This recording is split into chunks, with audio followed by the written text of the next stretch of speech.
What is going on, people? We are Tottenham TV, back here for another Tottenham update, and it's the start of the new transfer window today, 16th of June. The transfer window has reopened after a short closure of the window, which I thought was absolute nonsense, to be honest. But here we are. We already have a signing. What's the complaint about? Yeah, we have a signing which actually signed outside the transfer window. Mm-hmm. So it just shows you how much nonsense this kind of window was. But look, we're here. It's open now, and it ain't closing until the end of August, beginning of September. So it's time for Spurs to get down to more business, and let's see what is doing the rounds on the transfer universe today. And the first rumour that we've got for you is regarding Brentford's very own Nathan Collins. Graham Bailey says that Tottenham are interested in Collins. Arsenal, Liverpool and Newcastle are also interested in the Brentford centre-back. When we first heard we were linked with him from that Brentford ITK, we all kind of scoffed at it and laughed at it. And now apparently Arsenal, Liverpool and Newcastle are interested. I think just missing Madrid and Barcelona. Exactly. Really. when we first spoke to that Brentford fan that came on, yeah, I mean, and then I think he kind of swayed a lot of people saying maybe this guy is the right guy. Well, when you actually look at his stats, obviously the Brentford Michael, he was saying that he was a defender who a lot of Brentford fans were kind of not sceptical about, but didn't know how good he was, I should say, when they first signed him, and has really developed incredibly well under Thomas Frank for Brentford. Obviously signed from Wolves for a good fee, like 20 million, which for Brentford obviously is a big fee. And he's actually improved a lot. And as you look at his stats, like for aerial duels, he's one of the best. And also, which is obviously really important, you know, being aerially dominant. But for line-breaking passes as well, he's up there with some of the top centre-backs in the league in terms of the amount of times he can get the ball forward in between the lines accurately, which is obviously something that Romero gets praised a lot for. So maybe he's one of these players who's gone under the radar and actually could do a real good job. Now, with the talk of Romero leaving, which I'm sure we'll get into, if we were to replace him with Nathan Collins, I don't think a lot of fans will see that as an upward step, would they, or a sign of progression or a sign of ambition. And I guess if it... mediocrity. All that kind of stuff. And hard to argue against it on that front, but obviously I think Nathan Collins is maybe someone who potentially could be ready for a step up, even though we didn't quite think that before we spoke to a lot of Brentford fans who seemed to be convinced this guy is got all the tools to be a top centre-back. And it'd be interesting to see how he does if it was to happen. I'm not saying I'm in favour of it, because I would want kind of someone with elite level experience to replace Romero. That's obviously what I would want, but we know that Frank has a propensity of working within a budget. We know that Spurs aren't the kind of club to go splash big money. And maybe Nathan Collins represent value in the market, where if we get a good fee for Romero and you get Nathan Collins for 30 million, all of a sudden you can reinvest that other money in other places. But yeah, it's somewhat. I wouldn't want to look personally. I obviously wouldn't want to sign him as our first choice centre back. That's just my personal opinion. But yeah, it's interesting hearing a lot of Brentford fans talk about how good he actually is. The reality is with Nathan Collins, I know he's 24 and defenders do usually like to develop a bit later on in their career as opposed to attacking players. But he has only had one, good season in the Premier League, because, they were saying in his first season wasn't that great. Wolves, weren't exactly upset to see the back of him when he did join Brentford. So they got a good fee for him. Yeah, they did get a bit of fee, but I mean, the Wolves fans that we've heard from and that I've seen from have all been like, yeah, you know what, we weren't unhappy to see him go, and we thought 20 million was a great deal at the time. So when you're looking at Nathan Collins, he's had one good season, you know what I mean? And is one good season enough evidence to suggest that he can really replace Cuti Romero? I would say no. Well, that's modern football. One good season, your price skyrockets and your stock skyrockets in one good season. I think the days of waiting to see if a player has 2 or 3 good seasons, I think, are long gone. I think most teams now, you have one good season, and if enough people see enough quality in you, they'll be willing to snap you up. And that's kind of how it works these days. It doesn't make it right, but it's just how it is. And you're kind of, if you wait till the guy has 2 or 3 good seasons, his value skyrockets even more, and you're kind of sometimes too late even. Which leaves you also susceptible to making more mistakes in the transfer market. Yeah. So, you can look at it both ways, I guess, but... I'm saying that's how modern football is these days. Yeah. No, it's true. It's true. And, we've signed players like Dom Solanke off the back of that, one real good season in the Premier League, and he's come here for a fee of 65 million. And yeah, you're right, that is how it works. But I'm talking about replacing a guy like Cuti Romero, World Cup winner, leadership ability that we've seen. How many good seasons he had at Atlanta? Well, he just got, I can't remember. He had Serie A Defender of the Year, but I don't know if he was I don't think it was multiple amazing seasons there. Maybe. I think it was at least 2, wasn't it? Obviously, Juve let go of him, didn't they? And gave him to Atalanta. Yeah, so he had decent seasons for Genoa before Atlanta, didn't he? Because he really made his name at Genoa, and then Atalanta got him on the back of that. But I don't think Brentford signed him for 20 million if he was bad at Wolves. You know what I mean? He must have been pretty good. Well, there was a reason why Wolves fans were happy to see the back of him then. I don't know. I don't remember the mindset of Wolves fans back in whenever they signed him. They've spoken about it recently now. Okay, fine. I don't know how many Wolves fans you've seen, but anyway, I remember him being decent at Wolves. And they obviously Brentford have signed him for a pretty good fee for 20 million because they think he's good. Yeah. And obviously this season he's been great. I don't know how he was in the past 2 seasons, but he had a really good first season. Frank knows him well.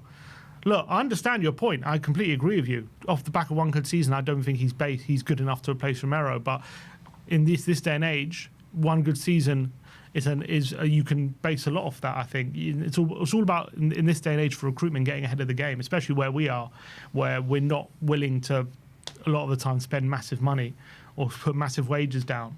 You've got to get players just before they explode, kind of thing. And maybe we feel like that this is now. I'm not sitting here saying, based off one good season, we should be signing him and replacing Romero with him. I'm just saying this is where I think a lot of clubs think, especially where we are, or how we operate, actually, not where we are as a club, how we operate. That's kind of what we do. Yeah. Look, it's hard to argue against that. And I think it is just a bit frustrating when you're looking at the prospect of someone like Romero going. You really want to bring in, someone of that kind of same stature. But look, the reality is that's probably not going to happen at Spurs, and that's just more of a case of how we operate more than anything else. So, look, if Frank is convinced that Nathan Collins is the guy and he can do the job, then I'm all for it at the end of the day. We've also got Danso there. You got obviously Dragoshin, if he's going to be staying. Got Van der Ven. So there's no guarantee Nathan Collins comes in and starts anyway. Yeah. But I agree. If we sell Romero, especially for the big fee, 60 million plus, replacing Nathan Collins is not going to be anything but underwhelming. Let's be honest. Let's move on and talk about another Brentford player in Bryan Mbeumo. Sky Sports says that it remains to be seen whether Tottenham will follow up initial talks over a deal for Bryan with a bid or move on to Antoine Semenyo. Mbeumo is understood to be intrigued by Spurs, with Thomas Frank having just been appointed as their new manager, but one source says he's still leaning towards joining Manchester United. Samuel Luckhurst, who's a Manchester United journalist, says that Man U are confident of signing Bryan Mbeumo and will still join despite late interest from Tottenham and Thomas Frank. Andre Onana has advised Mbeumo to join Manchester United, and Mbeumo wants to move to United despite late interest from Spurs, and Onana has played a role in swaying his Cameroon international teammate. Yeah, I'll be shocked if Onana advised him to join Tottenham. So I don't think that's a surprise. Look, of course, it would play into the narrative of Man United fans saying he's working against us. Yeah, true.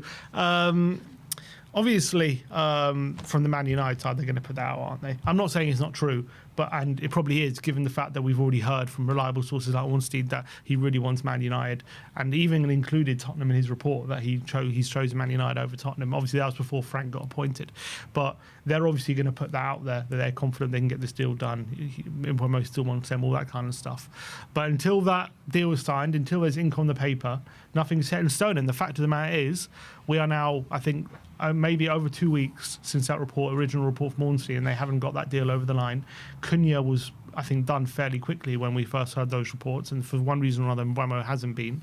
Reportedly, United aren't prepared to pay at the moment what Brentford are demanding. So these things in football are very fluid and move very quickly, and if maybe Mbeumo might even see if United are kind of hesitating on paying the fee for him and we're willing to put that money down, and maybe he might look at that and think, look, my old manager, and they clearly are more serious about me joining than United, I'm going to go with them. That could easily happen. But right now, we know he's a boyhood Man United fan.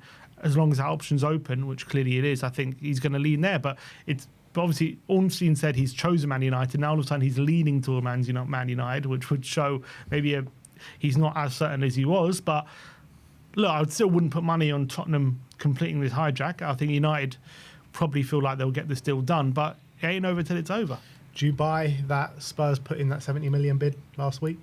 I don't think they submitted a bid, but I'm sure they showed a interest. I'm sure they showed a kind of willingness to make a bid. I don't think they put a formal offer in. No, I don't think so. But I think maybe they verbally said we're willing to do this kind of thing. If we are interested in hijacking, why not put in that bid straight up to show we mean proper business? I don't think it means too much, because then you get the risk of him rejecting you, and that's a bit more embarrassing than doing it privately. I would think they're doing it through intermediaries, I would say. Do you feel like it was... I mean, I kind of feel like it was just put in the press to try and hurry Manchester United on. So you don't think we're interested? I think we're interested, but the report was that we put in a bid of 70 million. Yeah. No, I don't think that's true. I don't think we put in a bid. I don't think we submitted a formal bid. No, I don't believe that. That's what I'm asking you.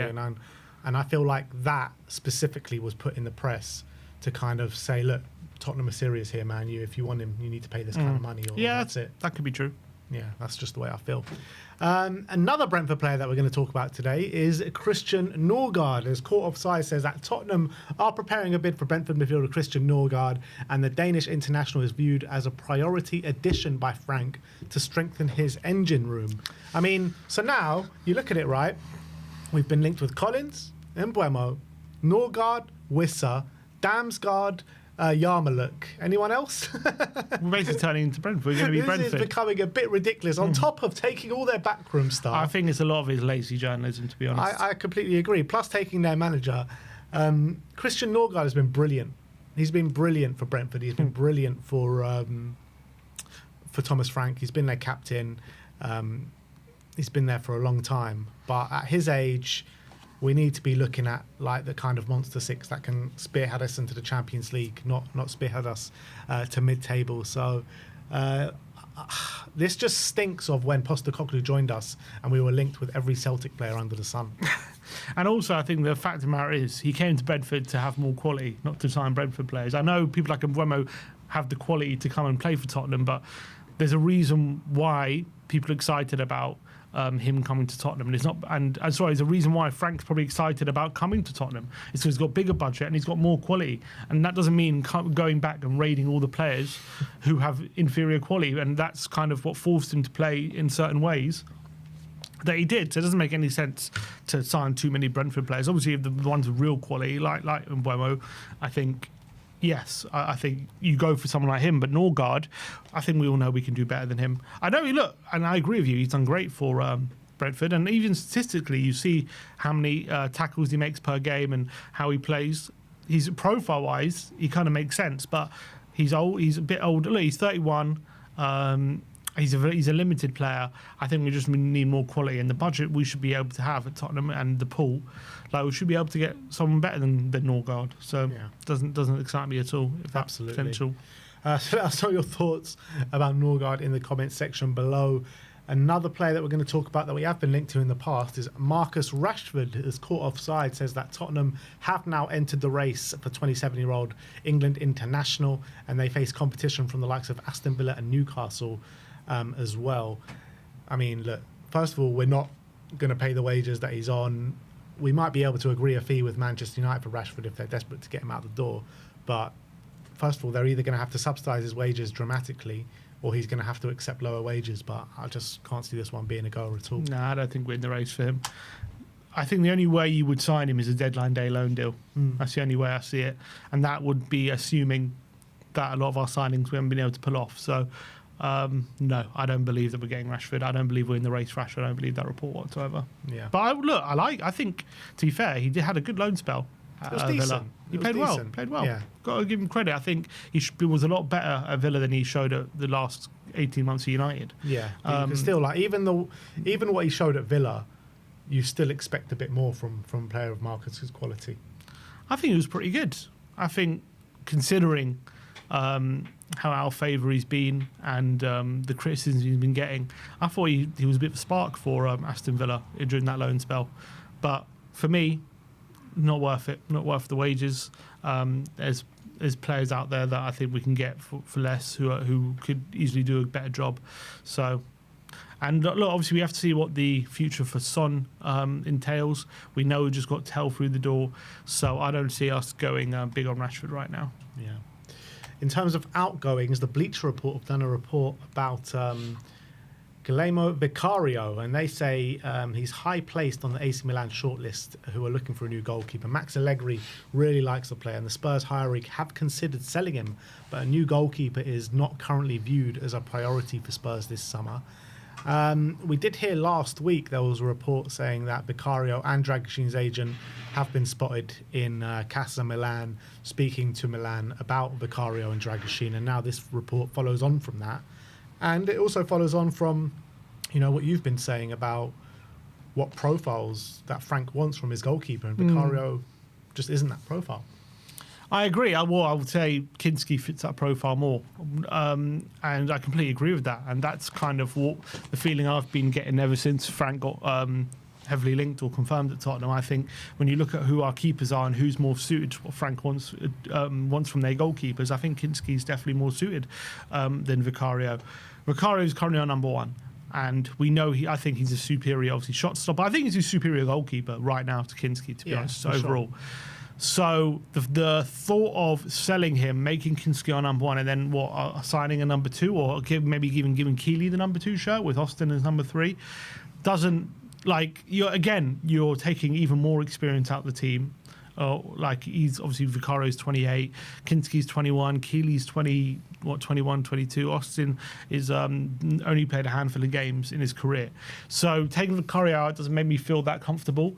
But I do think if a really good offer comes in, maybe we would consider it for Vicario. But would we then go back in the market for another keeper, or do we trust with what we got if we do that?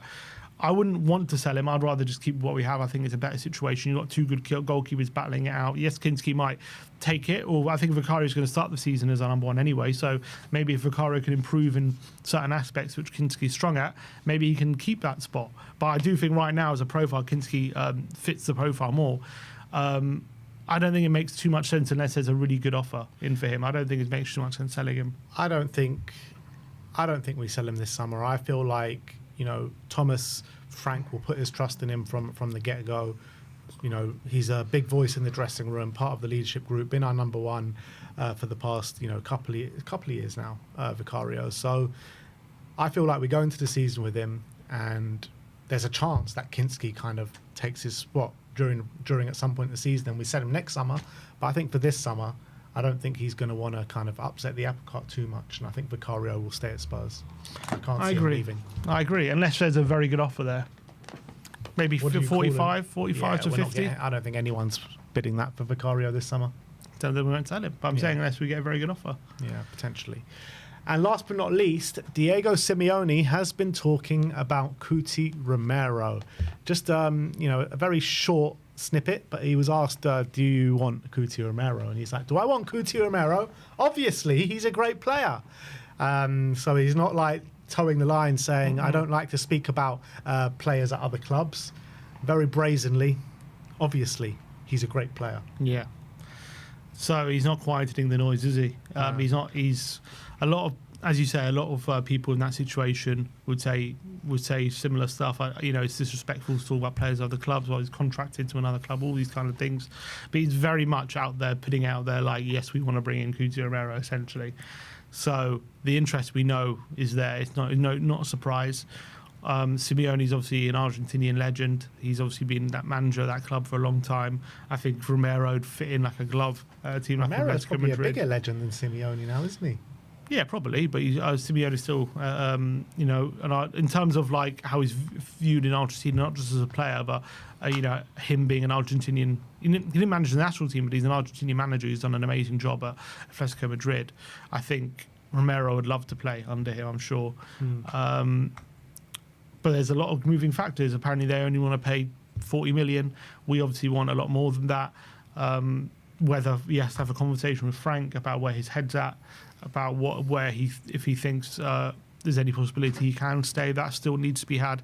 So I don't think we're going to see any information on this in the next few weeks while those things are being planned out. But I think right now, yes, I think if Atletico put the money on the table, I think that's pretty likely he goes. But nothing's set in stone at the moment. No.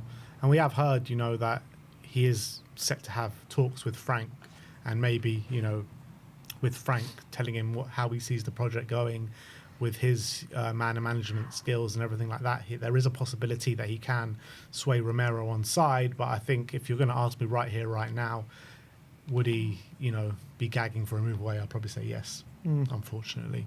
So that is your Tottenham update for today. Let us know in the comment section below your thoughts regarding all the news stories we've brought to you today. And we've got some interesting bits of content to come next. So we're going to look at centre mids, and we're going to look at right wingers. We've brought 6 options of each position of who we think could be decent options for Spurs to target in this transfer window. And we've also got a transfer target tier list. I know you guys love your transfer target tier list. Every year you lot are gagging for it. So let's start off talking about the 6 options that we've earmarked in the central defensive and midfield position. And first up is a player that has been linked with us over the past couple of years, and he goes by the name of Ederson, plays for Atalanta, market value 50 million, 25 years of age, a player that has been very consistent over the past couple of years for Atalanta. With a change of manager there, is there an opportunity to get him out? How close was his relationship with Gasperini? We don't know. There's also been links with him to go to Saudi this summer, so I'm not sure how kind of concrete those are, but I read a report when Bruno was in talks there saying if they don't go for Bruno, they are going to go for Ederson, but that's kind of quietened down now. But a really top player, Ederson. Yeah, and he was heavily linked, I think, with Liverpool last summer, obviously after having an unbelievable midfield performance in the Europa League final when they beat Bayer Leverkusen. His stock was really, really high, and he didn't end up leaving. He ended up staying at Atlanta for another year, but there was a lot and lots of talk last year about him potentially going to a big club. And I feel like Ederson, he's more of he's not as much as a 6 as he is maybe a more defensive number 8, where he's got lots of kind of tackles, interceptions, all these kind of things. He's got lots of he likes pass the ball forward. He's got very good technical ability, but he's very strong. He's got a lot of really good physicality, and I think him as a 6 in the Ange's system wouldn't have worked as well as a double pivot role under Frank. I think that's going to be better suited to him. He's going to have more players around him, and he's not going to have to cover as much space, and I think that's going to really help him. So I would be really in favour of this. I think it works better now than it would have been a year ago under Ange, I would say. Yeah, I totally agree, because, like you mentioned, Ange needs like a specific 6 to come in and run the game, where Ederson's kind of like a jack of all trades, can play the 8, can play the 6. And when you're looking at taking Norgaard's role to the next level, Ederson definitely could be that for sure. And I'd love to see him come in. You're talking about, what would you say a fee to get him out of Atalanta would? 60 million? Do you think that would get him out? Yeah, I think last summer they were talking about, I can't remember how much we're talking about. I think it was about 60, 65 million, wasn't it? I don't know if his stock has risen since then. I don't think it's fallen though much. So I would say, 60 million should, maybe even less, maybe 55. Well, what was it? Last summer was, June 2024, his market value was 40 million. Now they're saying it's around 50 million. So, I mean, transfer markets seem to think it has risen a little bit. If you look at the stats and the data behind his performances over the last 12 months, very, very strong. Yeah, one curious thing, doesn't tackles interceptions, I thought would be a bit higher. He's quite low on that, so maybe doesn't get involved in as many duels as I thought. Dispossessed, he actually gives the ball away a fair amount, but when it comes to how strong he is in the tackle, like dribblers tackled really good aerially, very strong, very comfortable on the ball. And passing, you can see their progressive passes really high, pass into the final third. So very a good pass. He's got a good passing range. I think he's quite a vertical passer, Ederson. I don't know he's much who switches, but he's more like passing through the lines really well. Very comfortable on the ball, and good in the challenge. But it seems though he doesn't make too many tackles, interceptions compared to maybe other players in that position. So Ederson, obviously a top player. Would love to see him at the club. Next up, we're going to talk about Danish international Morten Hjulmand, 25 years of age, 50 million market value at Sporting. He seems to be linked with a move away every summer, to be honest. I remember seeing him at the Euros. I thought, top player there. I just don't like the fact that he's got an Arsenal tattoo, and I'm always going to sway against this move when there are other options. I don't think you've ever brought his name up without mentioning the Arsenal tattoo. And I'm always going to. Another player who I had big reservations about playing under Ange, because I think he's actually fairly slow. I think he doesn't have a great turn of pace in the central midfield, and I thought him playing that lone kind of 6 role, he would have really struggled, and I would have had a lot of worries. But now, this double pivot, he plays this double pivot for Denmark a lot. I know that, and obviously Sporting as well. He plays that 3-4-3, so he's very used to playing in a midfield too, and he's also very comfortable on the ball. He's very good in duels as well. The data is very strong.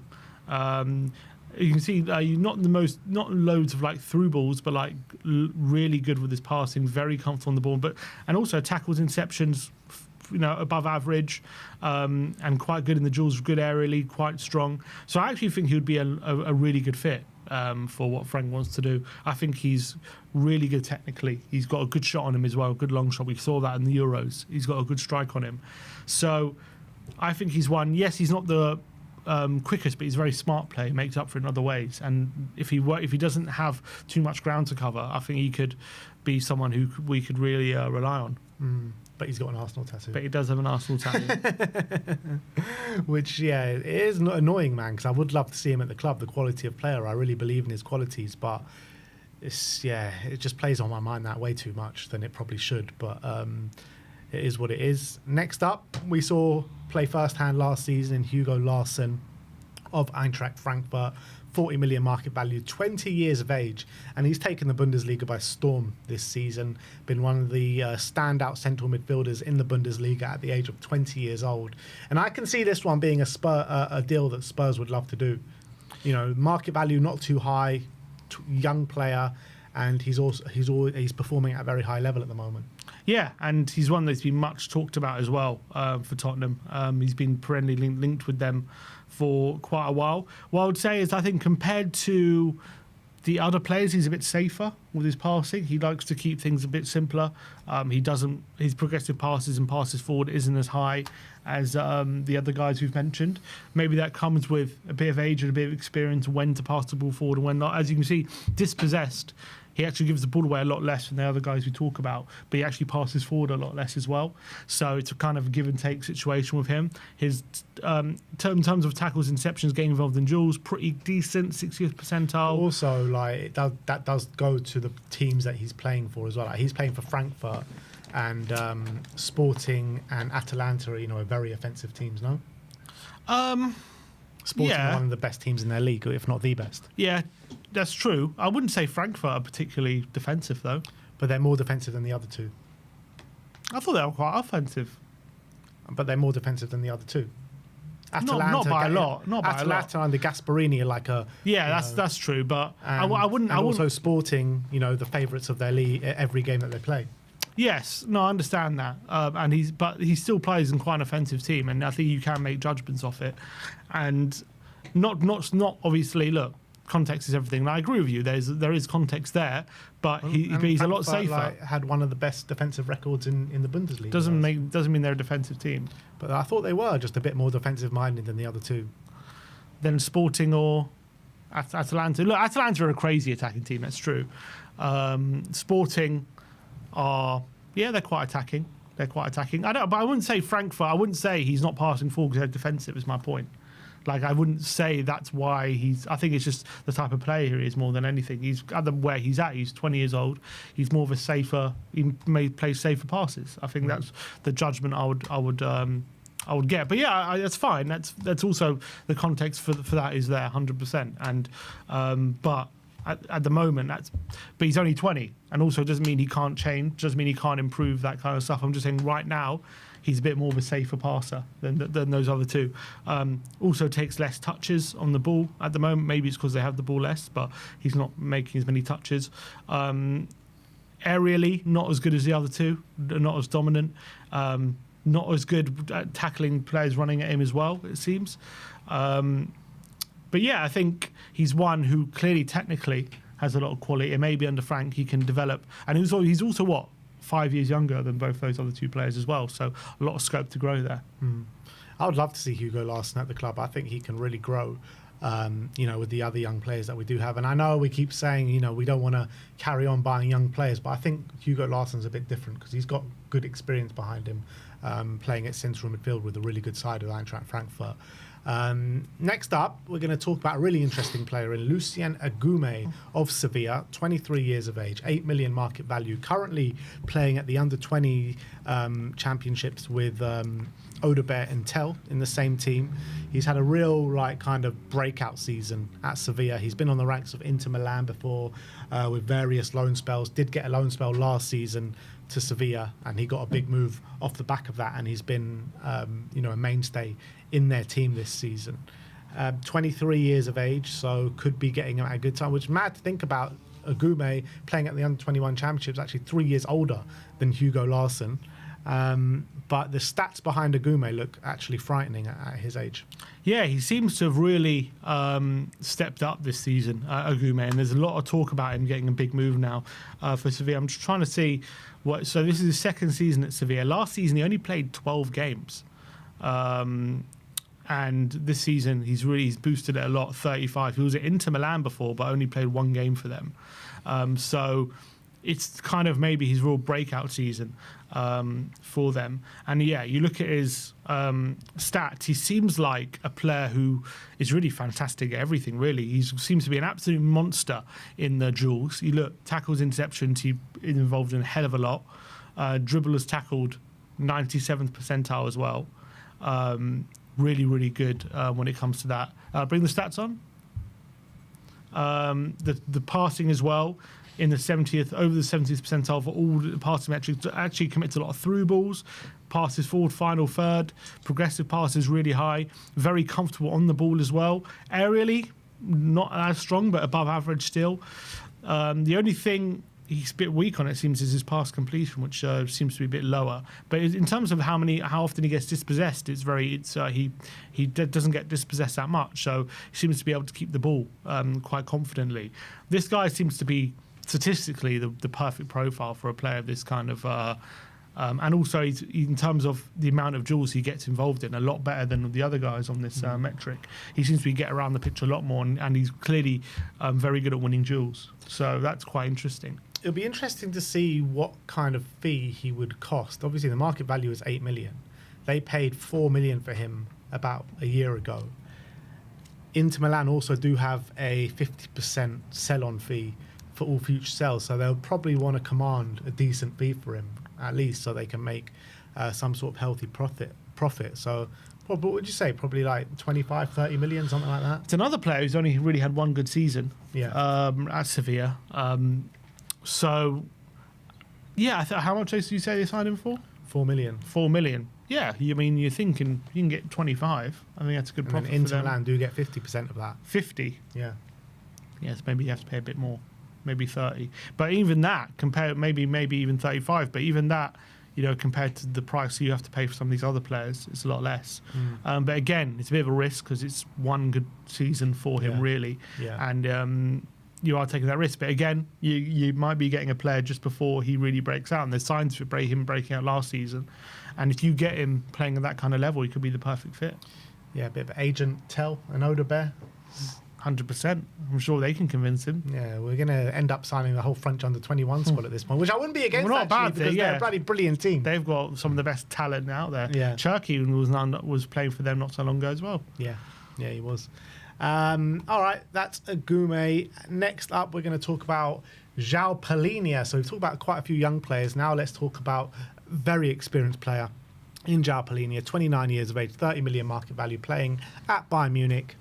Since making his big move from Fulham to Bayern, hasn't really worked out for him, to be honest. And Company, I just don't know why, but he hasn't really fit into Company's system. And they're happy to see the back of him this summer.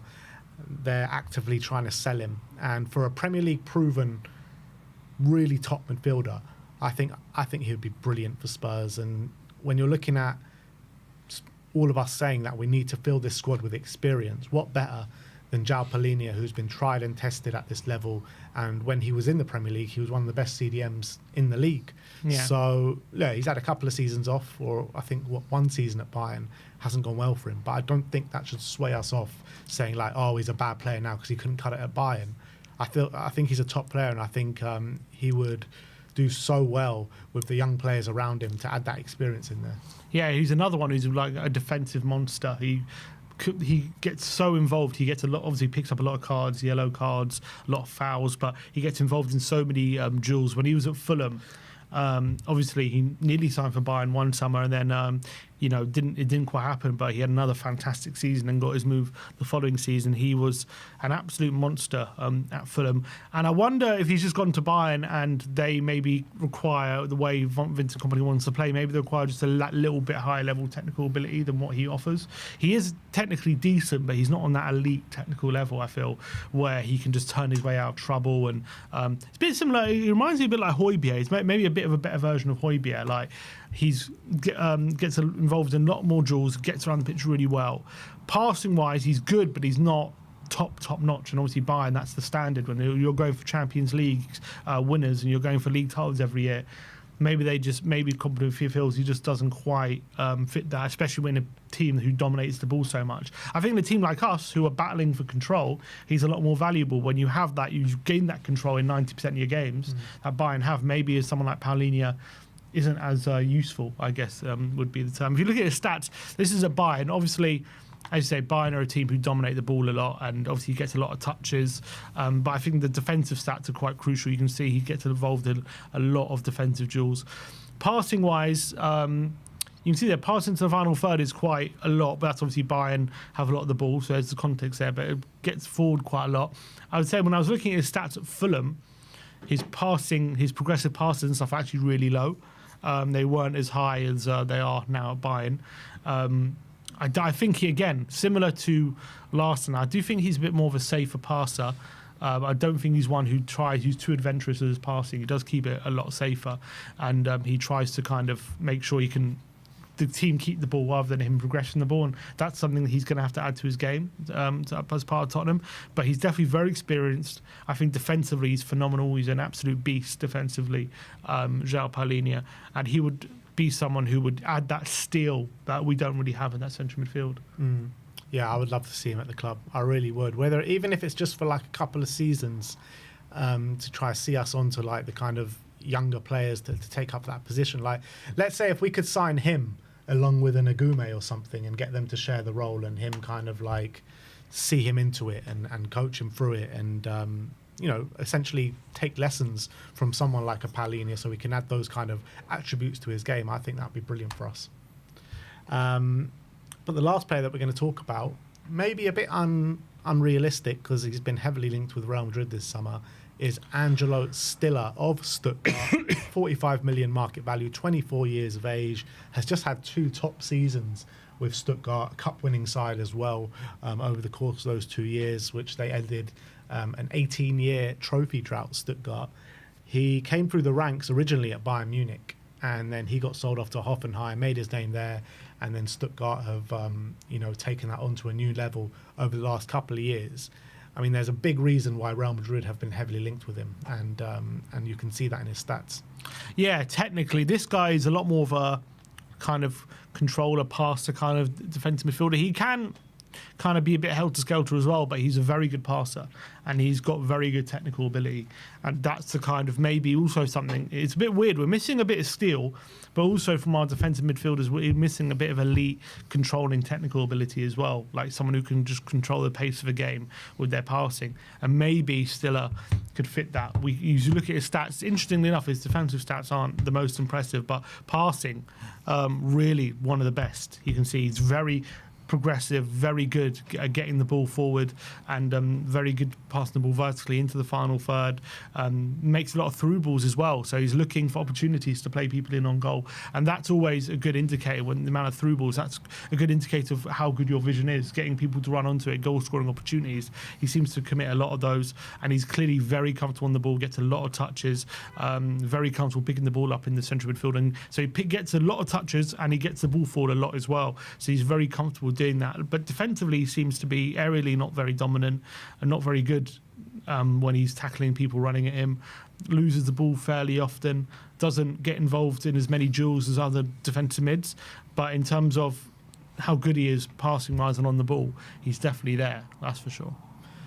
So it remains to be seen whether he is going to join Real Madrid or not, because there were like kind of heavy rumours, weren't there, about a month ago, and that's all kind of gone quiet now, so I'm not sure if he's going to end up there or not. They've got Valverde, Tchouameni and Camavinga. I don't see where there's room for him, but that's Madrid, isn't it? I know. You know, there was rumours of them going for him. There was rumours for Zubamendi, and you know, maybe they. I don't know. But maybe Xabi Alonso feels the need for another midfielder there. I can't really see it, but if we can get Angelo Stiller, that would be a top signing for us. But out of those 6 players, who would be your priority? Who would be my priority? I would say I really like the look of the Sagume. I think he'd be right up there from what I'm looking at him. But I think João Palhinha would, in terms of just a realistic signing, who I think we can get for not a too exorbitant fee. He can really help the likes of Archie Gray develop as well, who obviously Brentford Frank's a massive fan of. So I think I like the thought of him. Obviously Stiller. Probably he's a bit of a pipe dream though, Stiller, I feel, so I don't know if it's realistic. He might be my number one. Edison, Hillman, so I'll probably go who it feels like if money and anything was no object, I'll probably go Stiller, Edison, probably Palhinha, probably Palhinha, Agume, and then Hillman. You know, I think Edison might be my number one choice, because I think, you know, he's been doing it for a number of years now at a really good level. Champions League experience as well, experience in big games. I feel like Edison is like the perfect mix between experience, good age, potentially gettable as well. I think Edison would be my number one, but to be honest, if any of these players come in to Spurs next summer, I'll be delighted. I'll be absolutely delighted with any of them. I think they can all do such a great job in the middle of the park for us. But all kind of very different in their own rights in terms of what stage they're at in their career.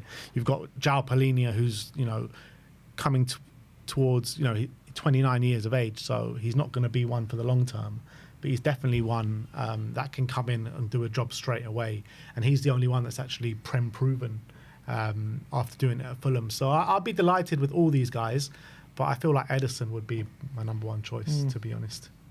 So that is the CDMs. Let us know your thoughts in the comment section below. Out of the 6 players we mentioned, who would be your number one pick that you'd like to see Spurs sign this summer? And if we haven't mentioned anyone, let us know out of a number 6 that you would like to be targeting this summer. So let us know that in the comment section below. Next, we're going to be looking at right wingers. Got 6 players to talk about today. I don't think we have the grasp for them, but maybe we can add them in after. But first player we're going to look at is Nottingham Forest's Anthony Elanga, 23 years of age, 42 million market value. And it's interesting on Elanga because, you know, it feels like he's been around for ages, but still at a fairly young age of 23 years old. And he's probably had he's definitely had his best season of his career to date in Nottingham Forest, a very transitional team on the counter-attack under Nuno this year. And I feel like, you know, he's rapid, he's lightning quick, and I feel like he's improving his end product all the time. Yeah, he got 17 goal contributions last season for Nottingham Forest, 6 goals, 11 assists, so really impressive. Obviously, they very much get the ball in the centre. It was a lot of the times it was Morgan Gibbs White playing it in behind to Elanga in that right kind of hand side space and him finishing it into the far corner on his left foot. They did that quite a few times last season. And he's one who's definitely improving his end product. He's proving his finishing. He's becoming a lot more clinical. But again, he's a player who I don't see too much of his dribbling ability or anything like that. Maybe he's not being made to use it much with under Forest. With Forest, he's very much a player who likes to run in behind. Doesn't like the ball to feet too much. Doesn't take people on as much. But when he does get in behind, once he gets away from you, he really struggled. Defenders really struggle to get back on him, and he usually gets away from them, and he usually gets a shot off.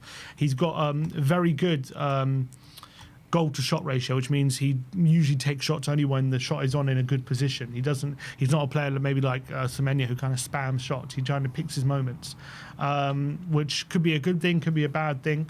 And for Forest last season was a very good thing. For us next season, I'm not convinced that's the best thing, but he's a player he seems to be improving year on year as well. So it would be an interesting signing. I'm not my first choice, but I do think he's had a great season for Forest. Yeah, I agree. I think the kind of reservations I have with Elanga is, would he be able to do it in a team that is not a transitional counter-attacking team? Would he be able to get ball to feet, take men on against a low block or something and have a really big impact? I do kind of question that because I'm not sure it's something that we have seen. But I do look at it being like, do you think Man United regret letting him go now? Like, because they've gone down the path of Anthony and all these guys that haven't really done it. He's definitely better than a lot. Yeah, I mean, he gets into that Man United team now, doesn't he? Mm-hmm. I agree. And he's better than Garnacho, probably. Yeah. So, look, he's a good player, Elanga, don't get me wrong. And if he was to come to Spurs, I would get excited. But I do like some other of these players that we got on the list. And the next one I'm going to talk about, I've been a massive fan for a long time, and that is Johan Bakayoko. Still only 22 years of age, 30 million market value, playing for PSV. And when you're talking about a player coming up against kind of low blocks or a team that will sit a bit more reserved against you, I think this guy has those kind of attributes in abundance. He loves taking on his man. He loves taking shots. And I love watching him play. I watched him, like, this year hasn't been as strong as it was the previous year, granted, but he has had a few injury problems this year. I watched him in the Champions League, particularly against Arsenal, and I think he absolutely ripped them to shreds that day. And if you can get him back to those levels, I think he could be an absolute beast for us on that right-hand side. And he offers such a different skill set to what Brennan Johnson offers us. Yeah, and I think this guy, very different to Elanga, he very much likes the ball to feet. He takes people on, he dribbles, he takes on his man. The funny thing is, he actually is quite a good creator, and he creates quite a lot of chances, but he only got 1 assist last season. Yeah. And I think that's more down to maybe his teammates missing the chances he creates rather than him not creating enough chances, because I see his stats for chances created and shot creating actions and all these kind of things are quite high, and they're quite good.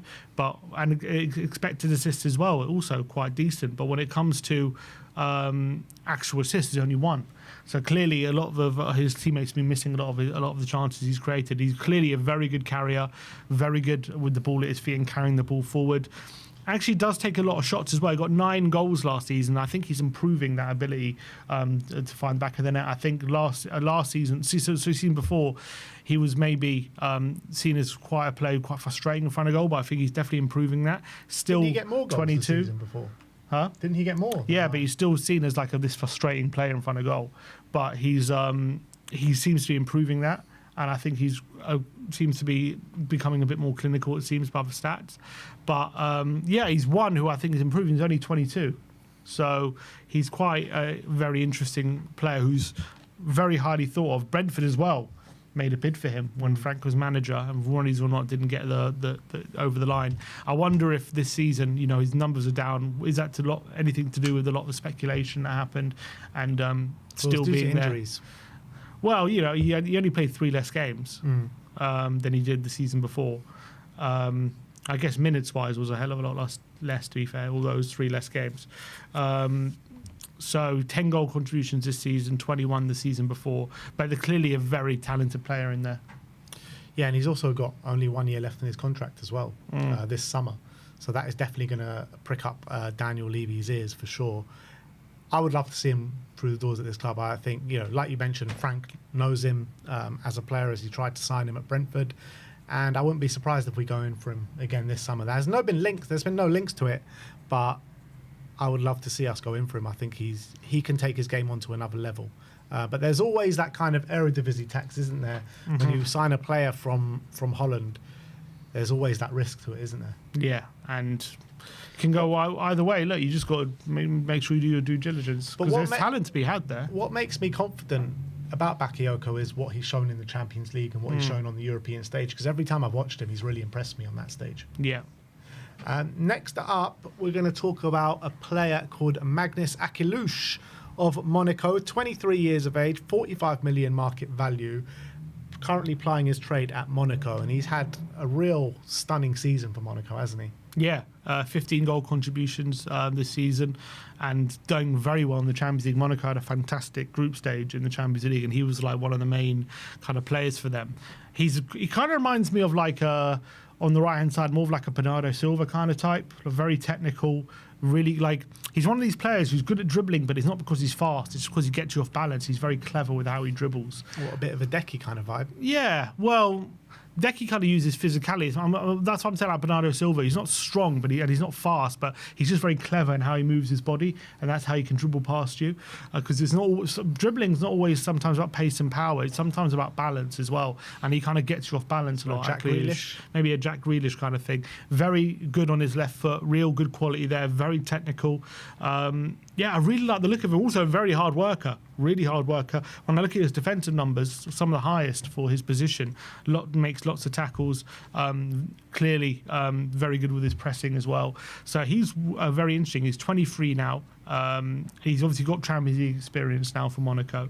And he seems to be another player who seems to be improving a hell of a lot. He's not one who takes loads of shots, but when he does, he takes them in good positions, and he seems to be get them on target quite a bit. So very interesting kind of player there. 10 assists this season, 5 goals, 15 goal contributions in 32 games, which is really decent for a player of his output. 2 goals and 2 assists as well in the Champions League this season. He's definitely a player that, you know, if you probably don't get him now, in a couple of years' time, he might be unattainable, I would say. Yeah, I think you could be getting a good time, yeah.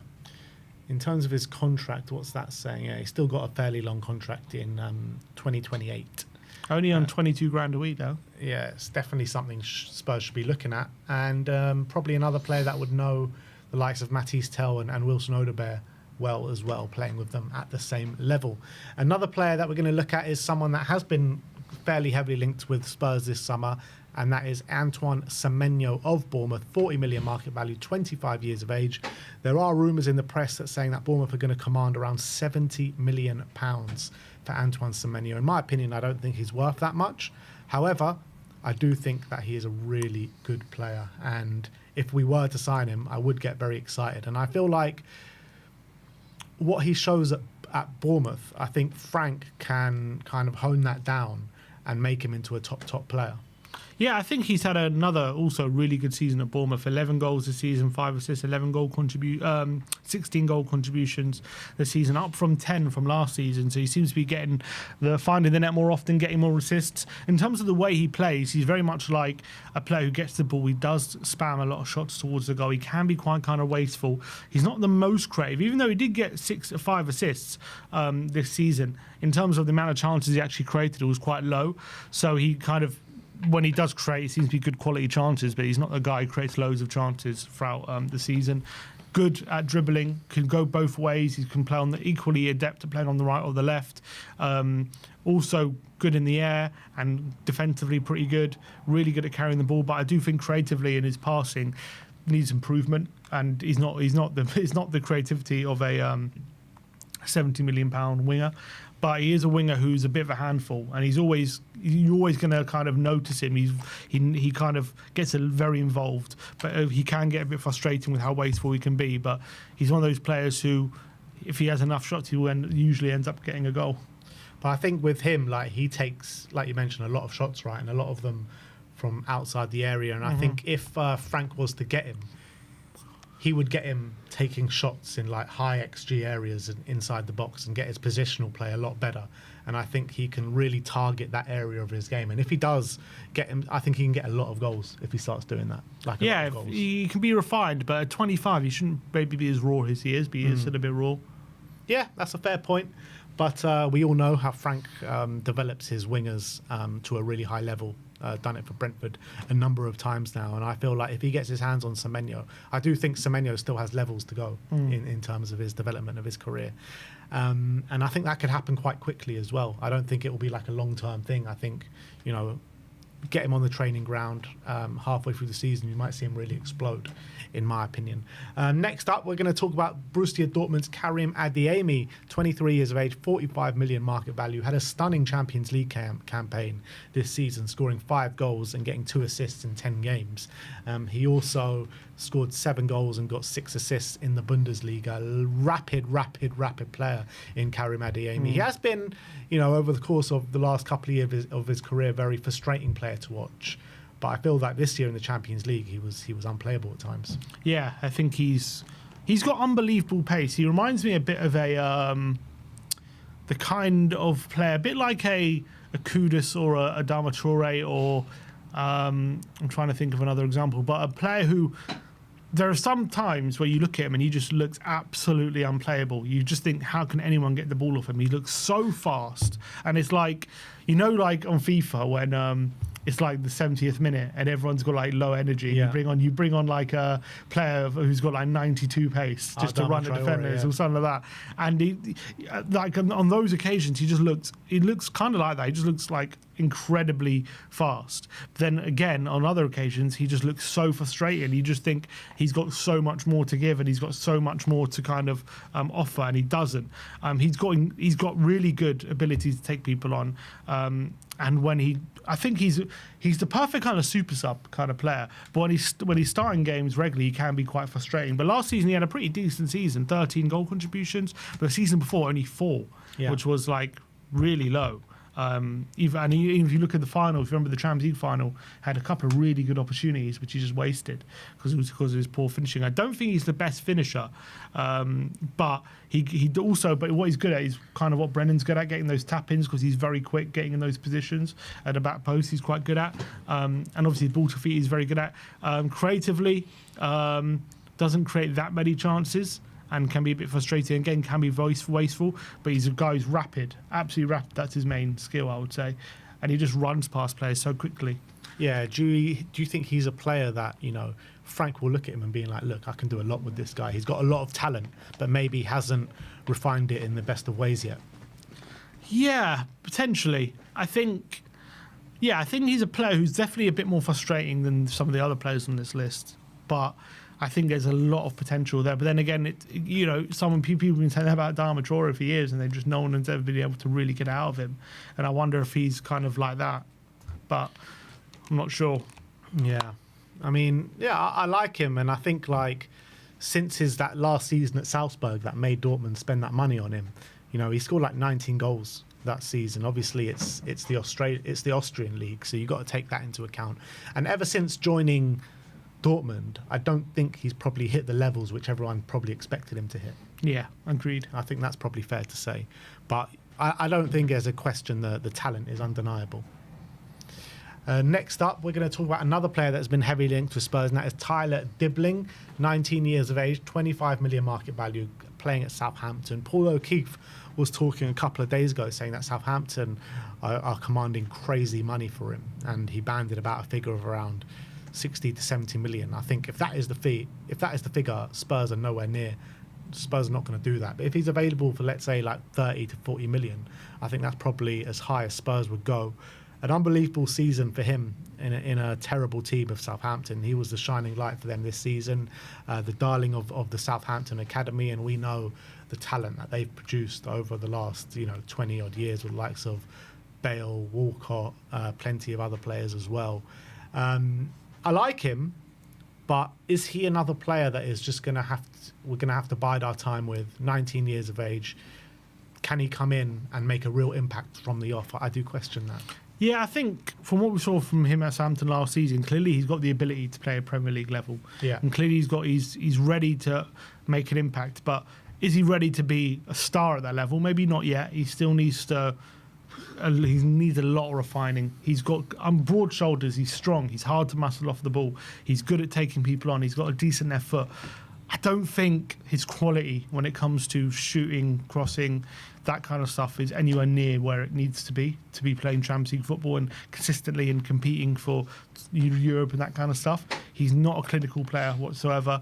He is not doesn't make the best decisions, but physically, dribbling wise, and he wins penalties a lot. He's won a lot of penalties for Southampton last season, and he's got unbelievable ability to take people on, muscle people off.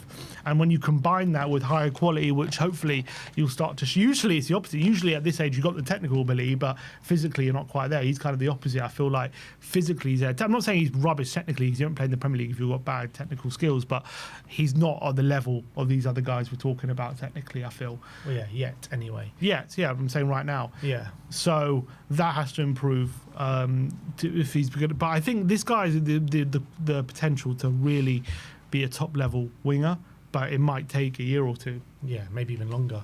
But I'm looking at, we've brought in Tell already for the left hand side, who's like 20 now, and when you're looking at the wingers that we have, you've got Tell, you've got Son, you've got Johnson, you've got Odebear.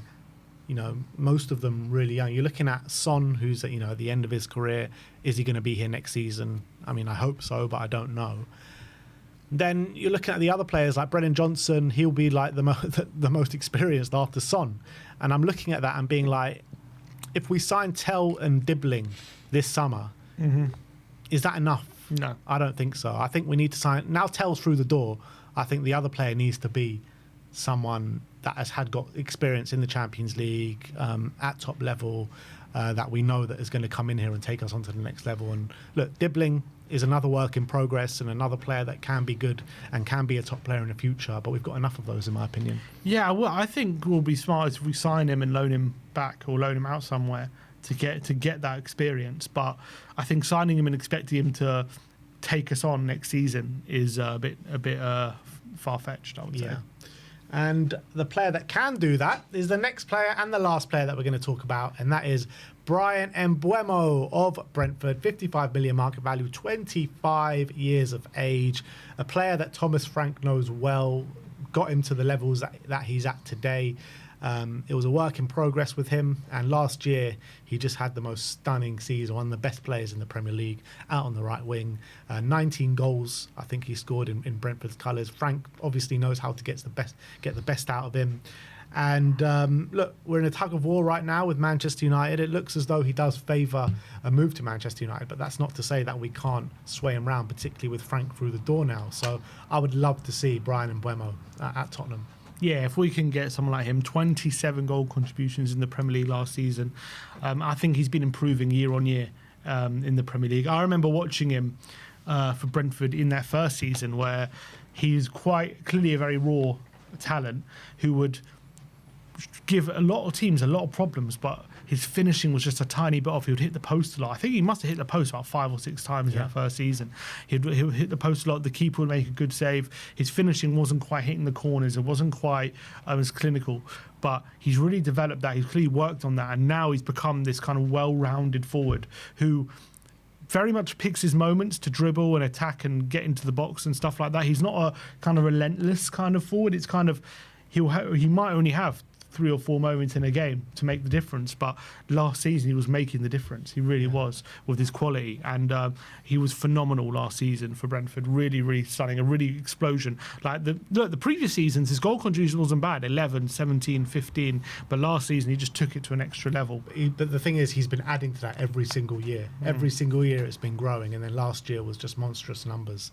And I mean, I feel like the way we're going to play next season is going to be different to the way our Brentford play, because they play as pretty much underdogs the most times. And I think, apart from playing against the top 6, we're going to be favourites in majority of the games that we're going to be playing. So I think it is going to provide like a different kind of skill set. And I think Mbeumo does have that in his locker, and I think he can kind of refine his game. And Frank will know that best than anyone, and there's no surprise that we are trying to get him and Frank through the door. So he obviously believes that he can do that. He's actually had a very similar, I think, trajectory to Mo Salah in the sense, I'm not saying he's as good as him, but I'm saying Salah at his younger days clearly you could see a lot of talent, but his finishing he would always get in lots of goal scoring positions, but his finishing was always very off it. And obviously he failed at Chelsea at one point. I remember I think he played against us for Basel, and he scored against us. He scored against us, but he was giving us so much trouble. But his goal he never got the amount of goals he should have. And then he went away to like Fiorentina and whatever and really refined his game. And when he came to Liverpool, that left foot finish was just there on lock. And I feel like Mbeumo has been developing that. I remember I was always saying, once he gets that left foot finish to the far corner, once that's on lock, like this is going to be a serious player. And I felt like we saw signs of it. I remember they beat us 3-1 at the Tottenham Stadium, and he scored 2 goals, just arrowing it into the corner. And I was like, okay, this guy's really taking his game to the next level. And then this season, you've seen that once he gets in those goal scoring positions now, it's like you've not got a second thought that he's going to bury it. And his composure, his quality is really taken up another notch, and I think he's become a really well-rounded forward now. Yeah, it was like Mo Salah, who I think it was his Roma. When he moved to Roma, he really kind of exploded there, and then he absolutely obliterated that at obviously Liverpool. But out of those players, who is your number one pick? I think Mbeumo is my number one, only because as well Frank knows him really well. I think he's someone who just fit in so well, but he's obviously going to be really hard to get. I would probably like number 2 out of those, probably Bakayoko. I've got a lot of things. I think Bakayoko would be a really good fit. Then I think for the price as well could be good. I think we could be getting someone, because he's not had the best season numbers wise, we could be getting him at a good time. And a year left in his deal. And a year left. I think we maybe could be getting him a bit under what he's really worth. Then maybe Semenyo. Maybe Akalush before Semenyo potentially. But I really like Semenyo as well. Maybe Semenyo just because he's Prem proven. Then Akalush. Then Adeyemi, then Dibbling. Yeah. For me, I agree. I think Mbeumo would be my number one choice. And I would say level in second for me would be Bakayoko and Semenyo. I would love any of those 3 players come to Spurs next season. I think we'll all be very excited. And I think it is kind of, when you're looking at the likes of bringing in a Dibbling alongside a Tell, a player like Semenyo and Mbeumo and Bakayoko are players that you look to it and being like, yeah, we actually are going for it, and we are actually trying to take our attack onto the next level. So let us know your thoughts in the comment section below. Out of those 6 players, right wingers, which one would be your number one?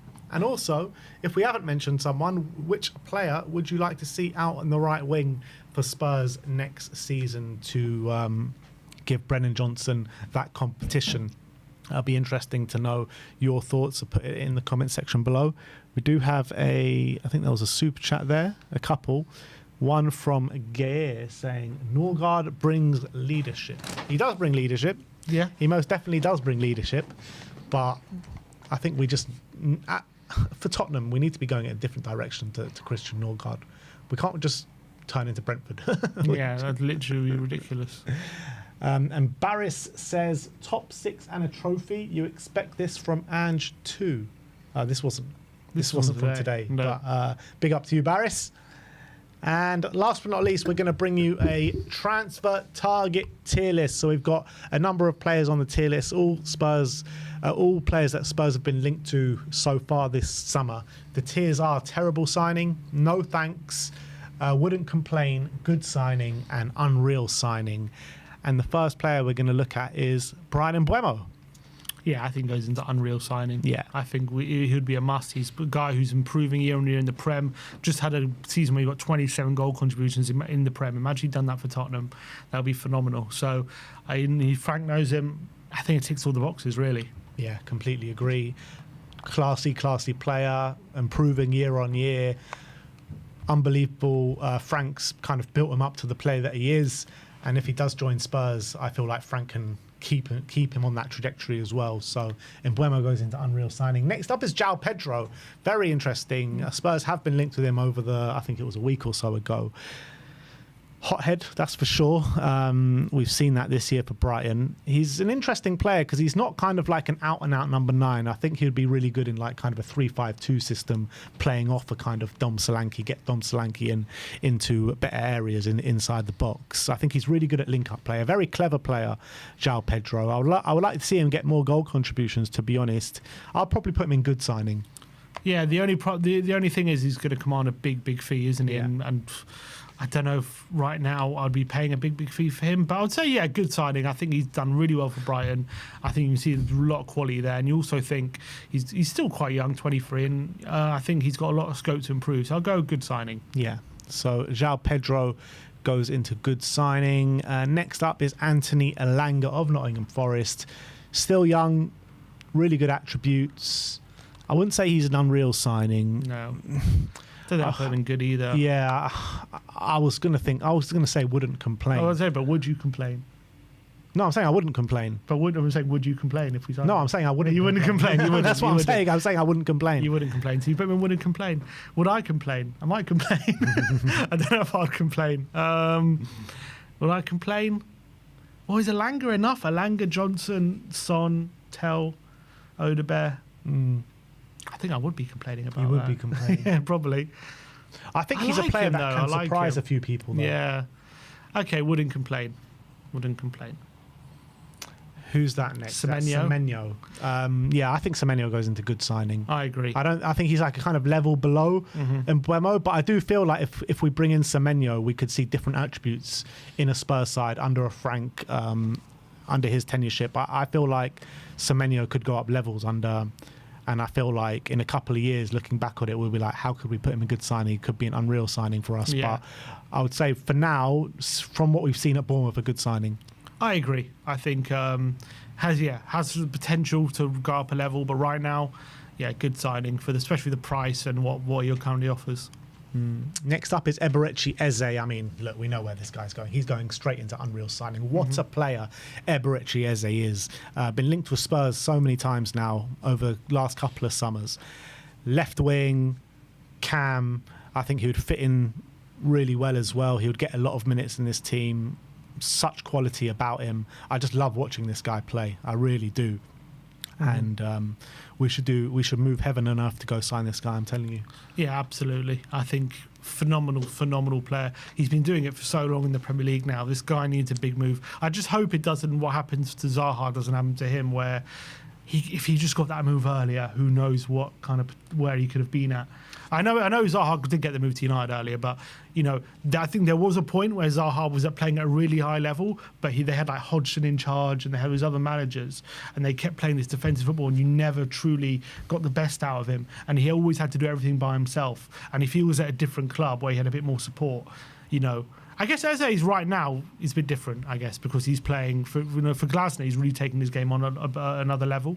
But I just hope we get to see him at a top club playing at his best. The thing is, the peculiar thing about Eze is he's had this release clause for Champions League teams for the last 2 summers now, this summer and last summer. No one's really gone there and pushed a boat out for him, which surprises me with the talent that he does have. And now we are in the Champions League. You can get him for 60 plus 8. I think you have to pay the 60 up front, but for me, a price like that for someone of his ability is a no-brainer. And I think Spurs should be getting that deal done. And I know, for the first half of the season, he wasn't at his best, but that form he showed last 3 months was dynamite. He was one of the best players in the league for those last 3 months. So I think he's a top talent. Yeah, I would love him at Tottenham. Unreal. Next up is Tyler Dibbling. Look, I like Dibbling, I really do, and I believe that he can be a top player one day. But for where we're at right now and what we need, I'll probably say no thanks. No thanks. I'm all right. I don't think he'd be a bad signing, but again, he might take a while to get to his best. It's just right now, it's a no thanks. It's going to be a lot. It could take a lot of money out of our budget for a player who isn't ready right now for Champions League football and all these different things. So, no thanks. However, in like 3 or 4 years' time, we could be looking back at this tier list and be like, what were we talking about? Because this guy could really be a top winger. Agreed. Next up is Yohan Wissa of Brentford. I really like Wissa. I wouldn't move heaven and earth to sign him. However, if we were to sign him, let's say after selling a Richarlison, I would not complain whatsoever. Yeah, I wouldn't complain. I wouldn't say great signing. Obviously, he's really taken his game on a lot last season, 19 Premier League goals. But obviously, Frank got the best out of him. I think that goal tally, I don't know if he's going to hit that again. I'll be surprised. I'll be very surprised if he does. So, but he could. But he's got 28 now. He's getting on a bit.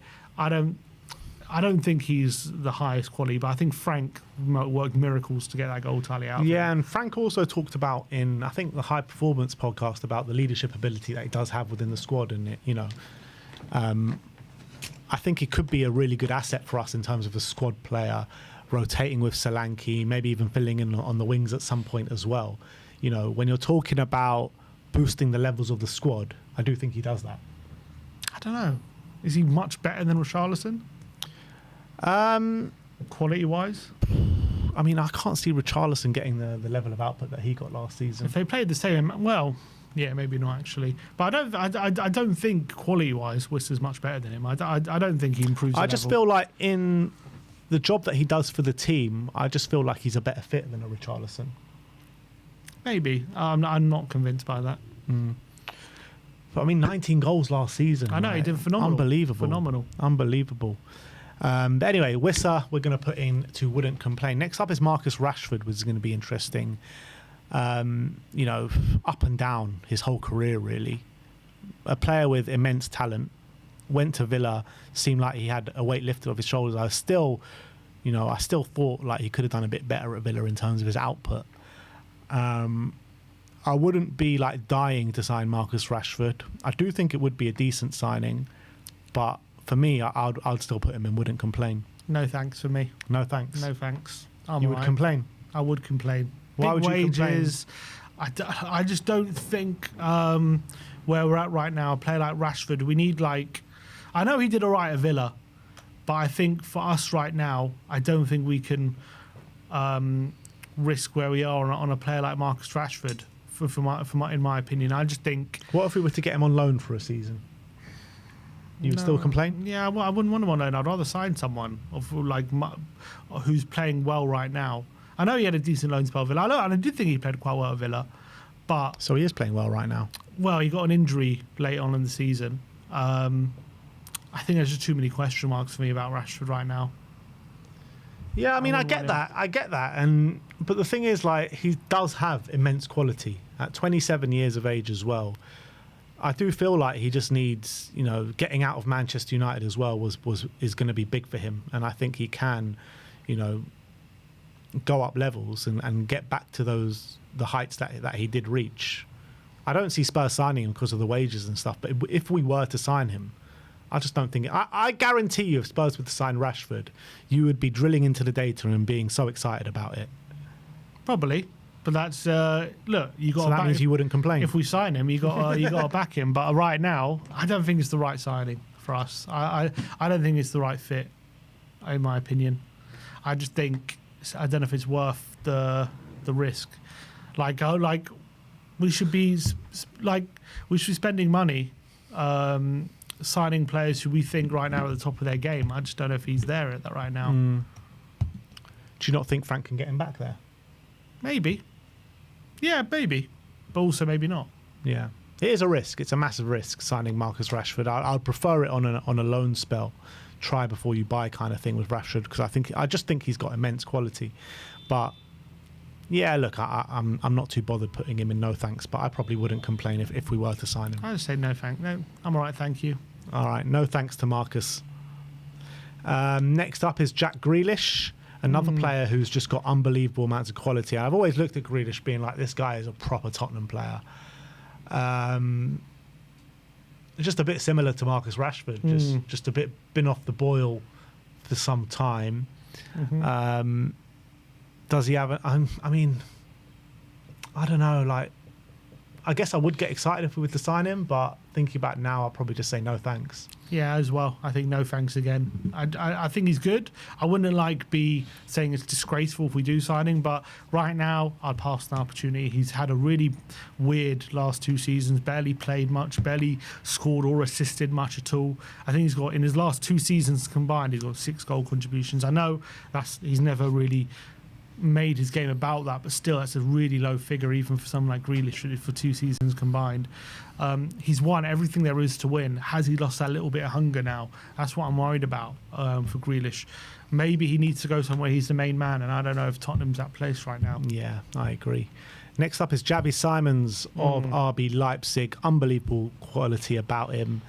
Is rumours about kind of attitude issues that he's got. I think he is fairly gettable for a team that wants to push the bat out for him, with Leipzig not being in Champions League football, and he wants to be in Champions League football. I think if you've got the opportunity to sign him, you go and sign him, and I think it would be an unreal signing. Yeah, I think he's phenomenal talent. He's one of those players where the opportunity to get someone of his ability doesn't come along too often, and I think he's been really great since he's gone to Leipzig. He's shown his ability in the Champions League as well. He's still like 22. I think he's versatile as well. I think he's just such a phenomenal talent. I would get him in. Unreal. Next up is Alejandro Garnacho of Manchester United, and straight for me, I think he's a decent player. He's got good attributes about him, and I think he's still young, and he's got levels to go up, and I think he could be an unbelievable player one day.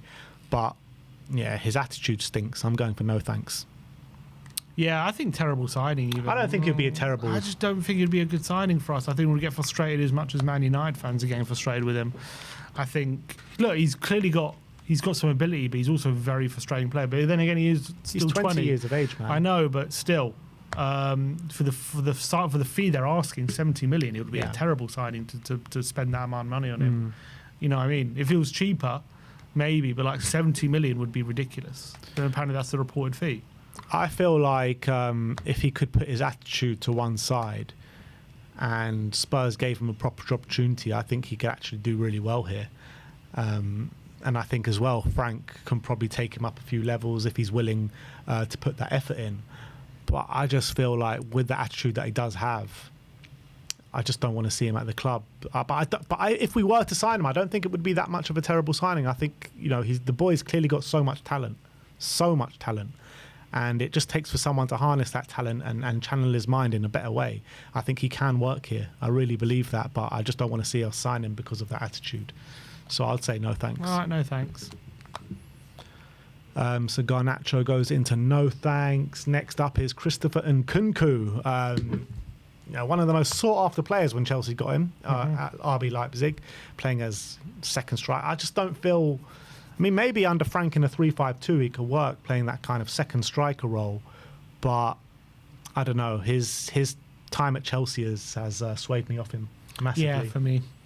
He's been horrendous at Chelsea, let's be honest. I know he's been all right in some Conference League group games, but after that, he's been really terrible. I know he's been injured and he's had bad injury problems. I think he'll just come here and it will just go wrong. I think it'd be a terrible signing. I agree. I'm not confident at all that Nkunku would come here and start killing it again. But the reality is you'll be signing him in a replacement for Richarlison, right? If we were to sign him. And he's got just as bad injury problems as Richarlison. So what's the point? So yeah, terrible. Exactly. I think Richarlison offers a bit more when he's not scoring, unlike Nkunku, who seems to be just very anonymous. Yeah, terrible signing for Christopher Nkunku.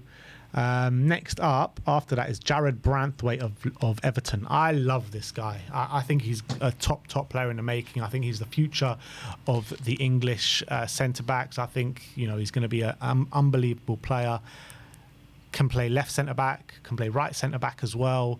Predominantly he has played left centre-back for Everton, but he can use his right foot, so that tells me, there's no reason why he can't play on right centre-back. And if we are to sell Coutinho Romero, I would love to see us bring him in, to be honest, and he can cover for Mickey van de Ven at left centre-back as well. I think he'd be an unreal signing for us.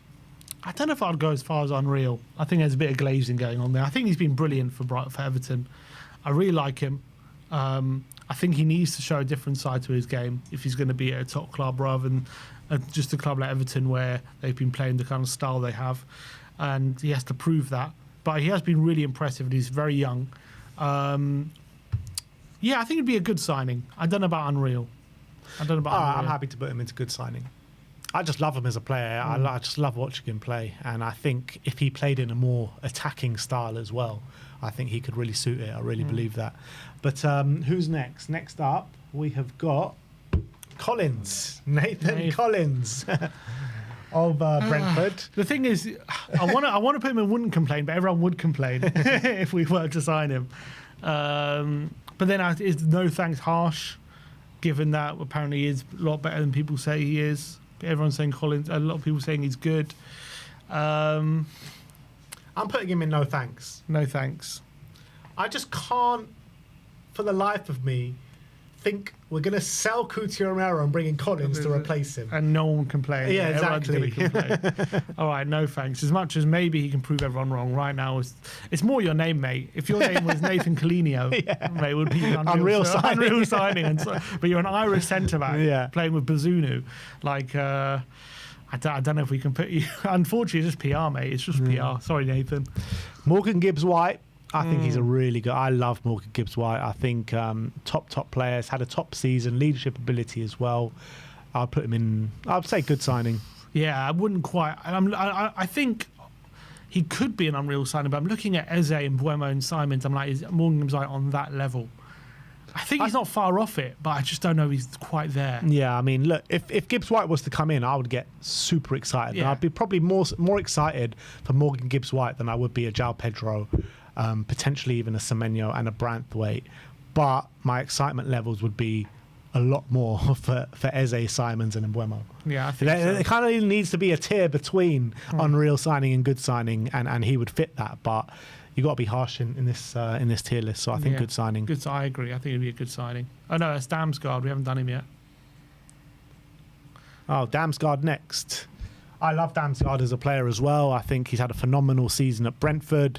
A real number 10 with some aggression to his game as well. He's not an season's been phenomenal. Yeah, it really has. He's not an unreal signing. No. I mean, he would be a good signing, but he's probably a level below those players that are in good signings. So I probably would say wouldn't complain. Yeah, wouldn't complain. I think he'd be a really good addition. Apparently, he's very, very important to like how Brentford play. Yeah, how Brentford played last season. But yeah, I think Maddison could do that role. So I don't know how necessary he would be, but he's been a really great player this season. He took a while to settle in at Brentford, but he did last season. He was actually fantastic. But yeah, I think I'd just be a wouldn't complain. Next up is Evan Ndika of Roma. Very good player, left centre back. I would say he would be a good signing. Yeah, I think he'd be a good signing. He's done really well for Roma. I think would be good kind of backup for Van der Ven. Strong, he's athletic, decent on the ball as well. So yeah, I think he'd be a good signing. Next up is Kim Min-jae of Bayern Munich. If you were to sell Romero and bring in Kim Min-jae, I think that would be a really good replacement, to be honest. And I'd actually put Kim Min-jae in unreal signing. Unreal? Yeah. Wow. I think I'll put him, well... You think about defenders, centre-backs on the market right now that's going to come in and replace Romero. He would be near, if not the top of your list. Surely. But you're basing off his time in Napoli? Well, even this season at Bayern Munich, he's been decent. He's been really good, actually. It was just towards the end of it, he went off the boil a little bit, but he is a top-quality centre-back. His overall time at Bayern hasn't been good. His first year, I mean, the year under Tuchel, because he's not really a Tuchel defender, didn't really go well for him, and Dyer actually displaced him from the team. But I think he got back to those levels under Company. I heard they weren't convinced by him. Really? Yeah. I thought he had a fairly good season, I thought. From what I understand, he wasn't particularly... Look, if you take his overall time, he hasn't been good. This season's been better, but still, they might be looking to let him go. I think it would be an unreal signing still. I think good. I personally, I don't know about unreal. I don't know if I'd put him in that bracket. But then, yeah, who could we get who would be an unreal signing at centre-back, who's actually a realistic signing? He might be near the top, to be fair. I don't know if I can put him unreal, though. I wouldn't be like, wow, we've got Kim Min-jae. I would probably put him in good. I'll begrudgingly accept, but I think if we were to sign him, I think you'll see a different side of his game, particularly under Frank. But look, we'll see. I don't think we're going to sign him anyway, so probably we'll never see. But good signing for him. Next up is Jan Bissek of Inter Milan. Probably, good signing. Jan Bissek, he's done really well at Inter over the last couple of years, especially this season. on their route to the Champions League final. Yeah, I think good signing. Yeah, he kind of hasn't been like a mainstay in that back line. He's been in and out of the team a bit. And, they are willing apparently to let him go, which, what does that suggest to you? But and probably at a bit of a modest fee as well. They're talking about like 35 million or something like that. So I think he'd be a good player in terms of squad rotation and but do we really need another backup centre back? You know what I mean? Is he going to come in and be our first choice? He could be. He's still quite young, and he's playing at quite a high level. At Inter, and how they're competing for titles and they're getting to Champions League finals, and he's been playing fairly regularly in that team. He's been in and out the side. Like he's not been one of those players that have started every single game. No, but he started. He's been on the bench a lot. He's also started a lot. He started the final, didn't he? I know. Yeah, he did start the final, but I don't think he started the semis. Didn't he? I don't think so. Maybe one of them. I think he did start at least one of them. But yeah, I think he'd be a good signing. I'm just trying to look, because I'm pretty sure he was on the bench for the semis, wasn't he? Who did they play in the semis? Barca. Just trying to look. He started the second leg. He started 13. He started both of them. Yeah, he started. He did start both of them. He started 13 Champions League games, 27 in the league. Right. I thought he was on the bench quite a lot last season, but clearly not. Yeah, I think a lot clearly from what I can gather, he probably started all the Champions League games and was rested a bit in the league for the Champions League. So right, good signing then. Yeah. Coney De Winter up next. I mean, I don't really know too much about him, but I've heard he's a highly rated centre back, so I'll probably just say wouldn't complain. Yeah, I don't know. I can't really say I know too much about him, but one of those where I look into him and the data will probably suggest he's an unreal signing, so I wouldn't complain. Yeah. Oh, Bissek didn't start the final. He started the semi-finals, but not the final. That's why they lost 5-0. Yeah. Next up is Tomori. Yeah, no thanks and terrible signing. Tomori, terrible, you reckon? Yeah, we don't need Tomori. I was going to say no thanks. It's just not the signing that we need to be making right now. Like, Tomori's come and gone. Like, why would we be signing Tomori right now? Yeah, only as a backup, really. If it's like to replace Romero, it will be a really bad signing. If we were to sign Tomori, it just signals the average levels of, you know what I mean? Like, there's just no need to sign Tomori. Chat saying terrible signing. Yeah, I would put him in terrible signing as well. All right, then, terrible signing. Next up is João Palhinha of Bayern Munich. I think... Yeah, I actually think it would be an unreal signing for us. Takes our midfield onto another level, a profile of midfielder that we don't have, Premier League experience, brilliant player. I think he would be an unreal signing as well. It's funny, if it was Ange, I think it wouldn't be an unreal signing, but under Frank, I think he would be. I think he would be an unreal signing. I think he would add something that we're just missing in that midfield, and I think he'd be really good for us. Yeah, I completely agree. And last but not least, who is that? Norgaard. Christian Norgaard of Brentford to finish off the tier list. And yeah, I mean, I don't think it would actually be... Maybe it would be. Oh, terrible signing. I mean, I think like he would come in and do a job for us, but he's just not the player we need. I don't think he'll like flop here. So that's a no thanks then. But I just can't bring myself to say like anything but a terrible signing, because he's just not at the levels that we want. Brian says he wouldn't complain about Norgaard. Wouldn't complain?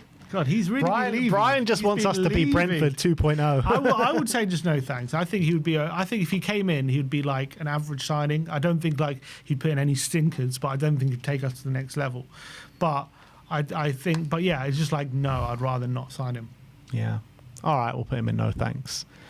So that is your transfer target tier list. So who have we got in unreal signing? We've got Mbeumo, Eze, Javi Sinemans and Palhinha. Oh, I wouldn't mind any of those four. Yeah, exactly. And good signing, we've got João Pedro, Antoine Semenyo, Jarrod Branthwaite, Morgan Gibbs-White, Evan Ndika, Kim Min-jae and Jan Bissek.